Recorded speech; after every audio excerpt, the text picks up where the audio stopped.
محترم سامعین و ناظرین، السلام علیکم ورحمۃ اللہ وبرکاتہ۔ حامدا و مصلی اما بعد۔ امام شافعی رحمۃ اللہ علیہ کی عجیب و غریب عید۔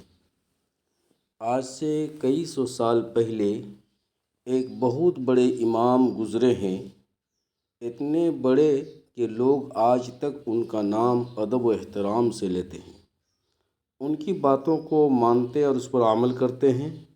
ان کا نام ہے حضرت امام شافعی رحمۃ اللہ علیہ۔ انہی کا ایک واقعہ ہے، چلیے ہم خود انہی کی زبانی یہ واقعہ سنتے ہیں۔ امام صاحب رحمۃ اللہ علیہ کہتے ہیں کہ ایک مرتبہ میرے پاس کچھ بھی نہیں تھا، نہ روپے پیسے تھے، نہ اور کوئی سامان، اور میرے گھر والوں کے پاس بھی کچھ نہ تھا۔ ایسی حالت میں عید کا دن قریب آ گیا۔ میں بڑا پریشان ہوا کہ نہ جانے عید کیسے گزرے گی۔ امام صاحب کہتے ہیں میں نے سوچا چلو کچھ پیسے ادھار لے لیتے ہیں، بعد میں ادا کر دیں گے، کم سے کم عید کا دن تو ہنسی خوشی گزار لیں۔ یہ سوچ کر میں نے کچھ پیسے ادھار لیے تاکہ عید کا کچھ سامان خرید لوں۔ وہ پیسے لے کر میں اپنے گھر آ گیا۔ ابھی گھر میں داخل ہوا ہی تھا کہ ایک آدمی میرے پاس آیا اور کہنے لگا میں بہت غریب آدمی ہوں، میرے پاس کچھ بھی نہیں ہے، آپ میری مدد کر دیجئے۔ میں نے اس سے کہا بھائی میرا بھی یہی حال ہے، میں نے کچھ پیسے ادھار لیے ہیں، اس میں سے تم جتنا چاہو لے لو۔ وہ آدمی ان پیسوں کو دیکھ کر کہنے لگا حضرت میری ضرورت کے لیے تو اتنے پیسے بھی کم ہیں، مجھے ان سے زیادہ کی ضرورت ہے۔ یہ کہہ کر وہ سب پیسے لے کر چلا گیا۔ اس زمانے میں ایک وزیر تھا جس کا نام جعفر بن یحییٰ تھا۔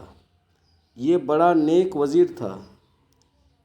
امام صاحب کہتے ہیں میں اپنے گھر ہی میں تھا کہ میرے پاس جعفر بن یحییٰ وزیر کا ایک آدمی آیا، کہنے لگا امام صاحب آپ کو وزیر بلا رہے ہیں۔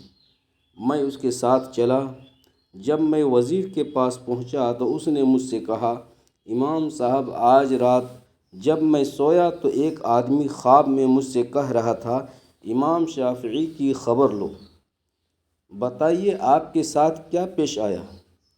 امام صاحب کہتے ہیں میں نے وہ پورا واقعہ وزیر کو بتایا۔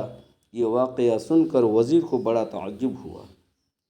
اس نے کہا ہاں واقعی یہی بات ہے، اسی وجہ سے خواب میں مجھے ایک آدمی کہہ رہا تھا کہ امام شافعی کی خبر لو۔ اتنا کہہ کر وزیر نے مجھے 500 دینار سونے کے سکے ہوتے ہیں، 500 دینار دیے اور بار بار دیتا رہا، یہاں تک کہ 2000 دینار ہو گئے۔ میں ان کو لے کر اپنے گھر آیا اور ہنسی خوشی سے عید منائی۔